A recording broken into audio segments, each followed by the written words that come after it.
प्रश्न क्रमांक 40,634. थोडक्यात अध्यक्ष महोदय, छापल्याप्रमाणे.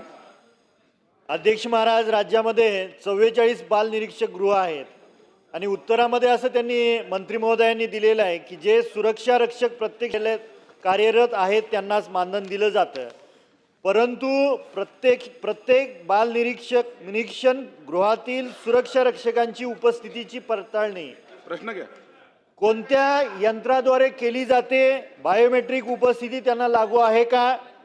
आणि राज्यातील प्रत्येक जिल्ह्यामध्ये सुरक्षा रक्षक महामंडळ अस्तित्वात असताना या महामंडळामार्फत सुरक्षा रक्षकांची नियुक्ती न करण्याचे कारणे प्रश्न कोणती? उत्तराचा तास. शिक्षण गृहाच्या संदर्भामध्ये एकूण सुरक्षा रक्षकांची 288 पदं मान्य असून 218 पदे कार्यरत आहेत आणि त्यांना दरमहा 18,000 याप्रमाणे प्रतिमाह 39,24,000 इतकं मानधन अदा केले जाते.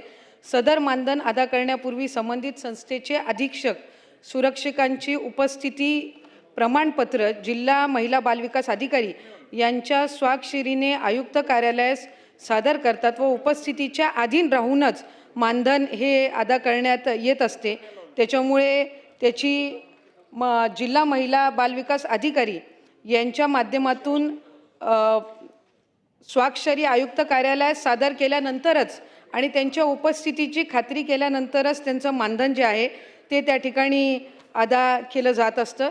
सुरक्षा रक्षकांचं मानधन 18,000 रुपये प्रतिमाह निश्चित केलेले आहे आणि हे शासन निर्णयानुसार निश्चित केलेले आहे आणि या दराने ज्या संदर्भाच्या मंडळातील सुरक्षा रक्षक मंडळातील कर्मचारी कार्य करण्यास इच्छुक नाहीत त्यामुळे पर्यायी व्यवस्था म्हणून बाह्य यंत्रणेद्वारा सदर काम हे केले